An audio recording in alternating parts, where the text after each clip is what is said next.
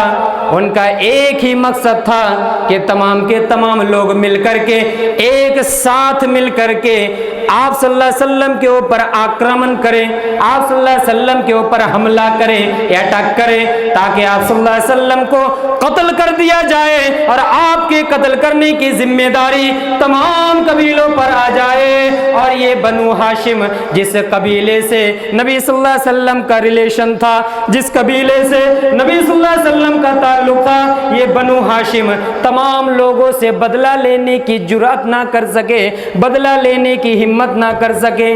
لیکن میرے بھائی اور دوستوں، اللہ جسے مارنا چاہتا ہے دنیا کی کوئی طاقت اسے بچا نہیں سکتی، اور اللہ جسے بچانا چاہتا ہے پوری دنیا لگ جائے، پوری دنیا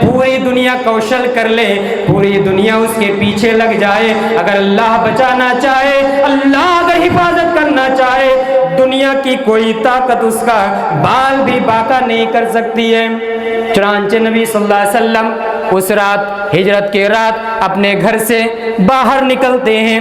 باہر نکلنے کے بعد کافروں کے سامنے سے، مشرکین مکہ کے سامنے سے نکل جاتے ہیں، اور آپ صلی اللہ علیہ وسلم جب نکلتے ہیں، اللہ کی طرف سے کافروں کی آنکھوں کی بینائی، کافروں کی دیکھنے کی جو شکتی تھی، کافروں کی جو درشٹی شکتی تھی، اس درشٹی شکتی کو ختم کر دیا جاتا ہے۔ وہ نبی صلی اللہ علیہ وسلم کو مارنے کے لیے تیار تھے، مارنے کے لیے کھڑے تھے، لیکن نبی صلی اللہ علیہ وسلم کو وہ دیکھ نہیں پاتے ہیں۔ نبی صلی اللہ علیہ وسلم ان کی آنکھوں کو، ان کی آنکھوں سے، ان کی آنکھوں کے اوپر سے نکل جاتے ہیں۔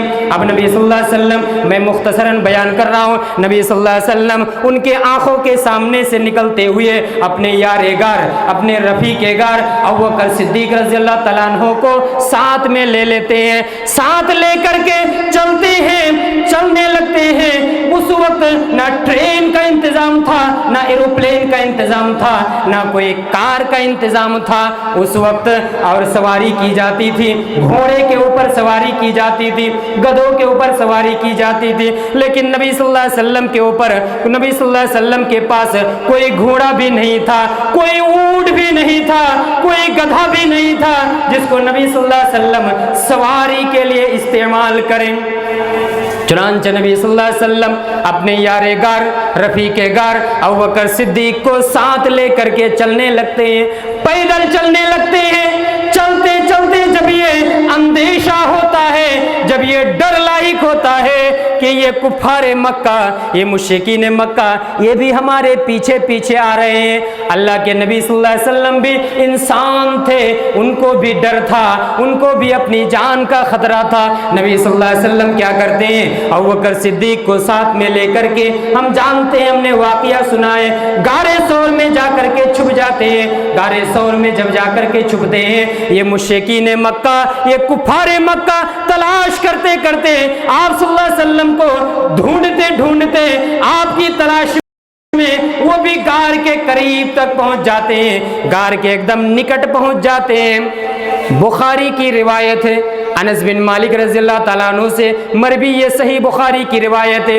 ابوبکر صدیق بیان کرتے ہیں، اے اللہ کے نبی، ہم اور آپ یہاں غار ثور میں موجود، اے اللہ کے نبی، یہ کفار مکہ، یہ مشرکین مکہ، یہ مکہ کے کافرین، یہ مکہ کے مشرکین ہماری تلاش میں ہمیں ڈھونڈتے ہوئے قریب پہنچ گئے ہیں۔ اگر ان لوگوں نے صرف اور صرف اپنی نگاہوں کو نیچی کر کے دیکھ لی، اپنی آنکھوں کو اگر نیچی کر لی، اپنے پیر کی طرف دیکھ لیا، ہمیں دیکھ لے گا، ہماری خیریت نہیں، ہمیں مار دیا جائے گا، ہمیں قتل کر دیا جائے گا۔ یہ جملہ جب ابوبکر صدیق کی زبان سے نکلتا ہے، میرے بھائی اور دوستو، ذرا غور کرنے کا مقام ہے، ذرا غور تو کیجئے۔ نبی صلی اللہ علیہ وسلم پر قربان تو جائیے، نبی صلی اللہ علیہ وسلم پر قربان تو جائیے، نبی صلی اللہ علیہ وسلم کا توکل تو دیکھیے، نبی صلی اللہ علیہ وسلم کا بھروسہ تو دیکھیے، نبی صلی اللہ علیہ وسلم کا ایمان لیے جب ابو بکر صدیق نے کہا اے اللہ کے نبی ان لوگوں نے اگر قدم کی طرف دیکھ لیا, پیر کی طرف دیکھ لیا, ہماری خیریت نہیں, ہمیں نہ چھوڑا جائے گا, ہمیں مار دیا جائے گا, ہمیں قتل کر دیا جائے گا. نبی صلی اللہ علیہ وسلم جواب دیتے ہیں اے ابو بکر لا تحزن ان اللہ معنا.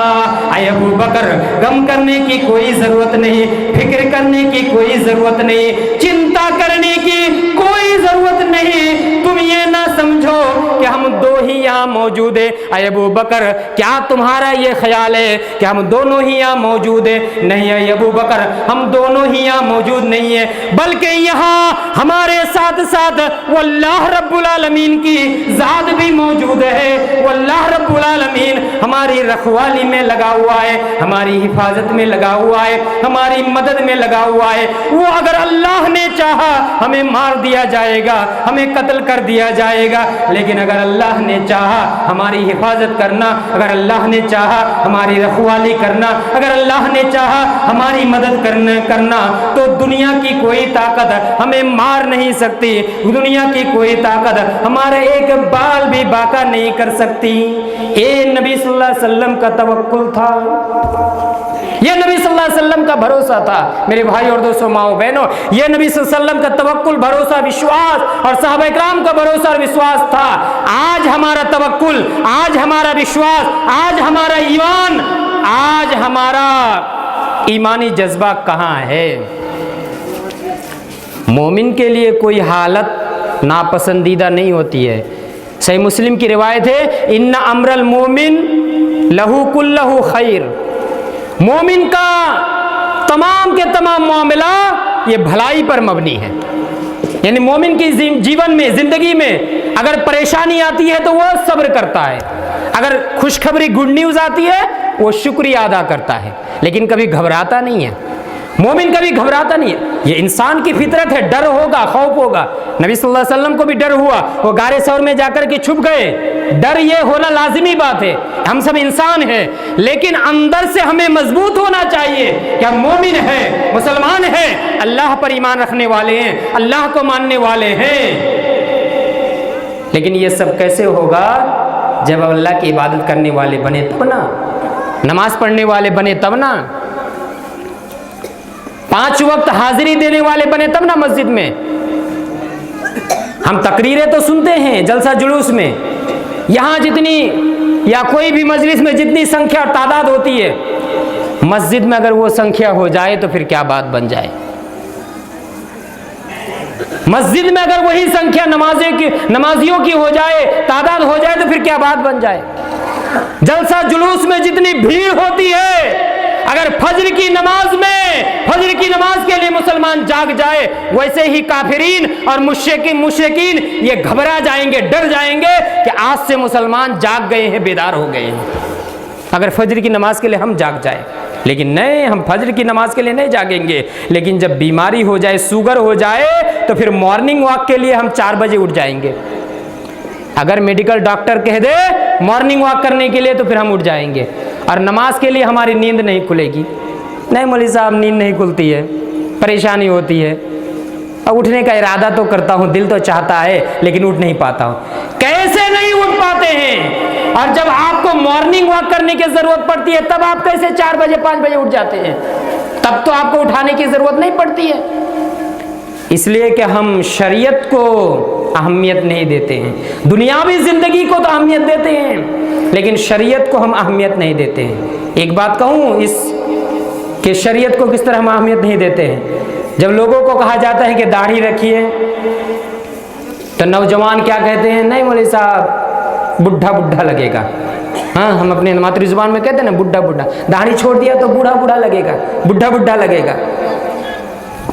پائجامہ یا لنگی یا پینٹ کو اوپر ٹخنا سے اوپر پہنیے, نہیں. ارے مولوی صاحب اس طرح سے اگر پائجامہ پینٹ وغیرہ کو اوپر کر کے پہنیں گے تو پاگل کی طرح لگے گا, پگلا پگلا لگے گا.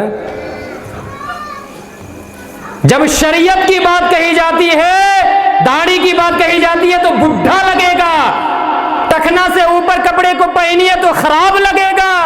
لیکن اگر رنبیر سنگھ یا رنبیر کپور اگر داڑھی رکھ دے تو پھر وہ فیشن بن جاتا ہے.